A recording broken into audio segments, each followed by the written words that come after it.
আসসালামু আলাইকুম। সবাই বলে প্রবাস নাকি অনেক সুখের হয়। কই ভাই, আমি তো সুখ পাইলাম না। অনেক সুখ নিয়ে এই প্রবাসে আসছিলাম।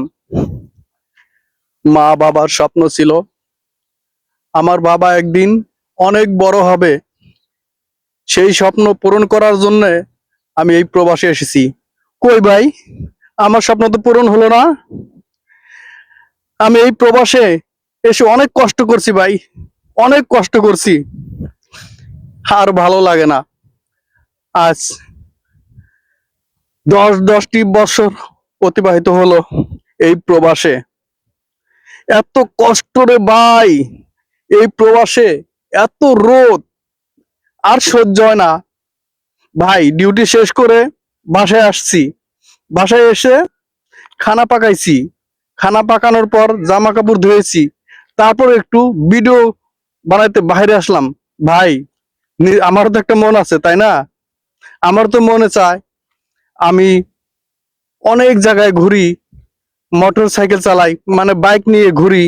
আমার ইচ্ছে ছিল, নাই আমার বড় ভাই, নাই আমার ছোট ভাই, আমি এখন প্রবাসে আসছি, কিছু কিছু টাকা দেব, সেখান থেকে আমার জন্য কিছু রাখবে। ভাই, কিছুই রইলো না। যা কামাই সব আমার ফ্যামিলিতে খরচ হয়ে যায় ভাই, সবই খরচ হয়ে যায়। তো এই প্রবাসে শান্তি নাই। যারা প্রবাসে আসতে চাইতেছেন তারা অবশ্যই একটু চিন্তা ভাবনা করবেন।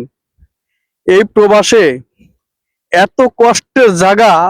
আরে ভাই, মা বাবার সাথে দেখা নাই, আত্মীয় স্বজনের সাথে দেখা নাই ভাই, মন চাইলেও দেখা করতে পারি না। এই প্রবাস হয়েছে একটি কবর।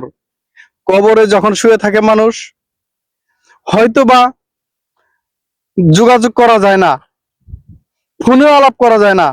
আর এই প্রবাসটা হয়েছে সেম একটা কবরের মতো। এই প্রবাসে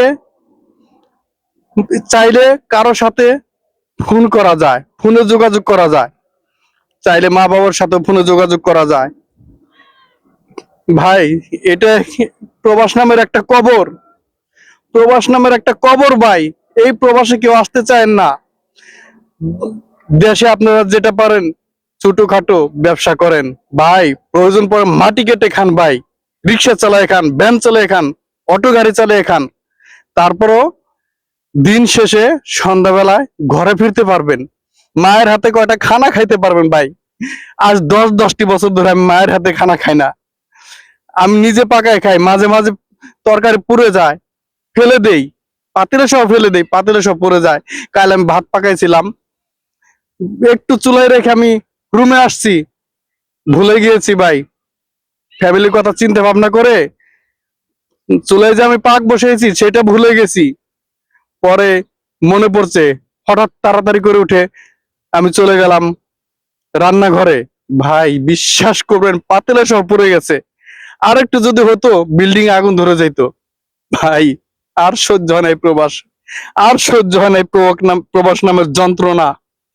ভাই, ভিডিওটা সবাই শেয়ার করবেন। আমার ভিডিওটা যারা দেখবেন অবশ্যই দেখে বুঝতে পারবেন প্রবাসের যন্ত্রণা কতটা ভয়ানক হয়। আল্লাহ হাফেজ।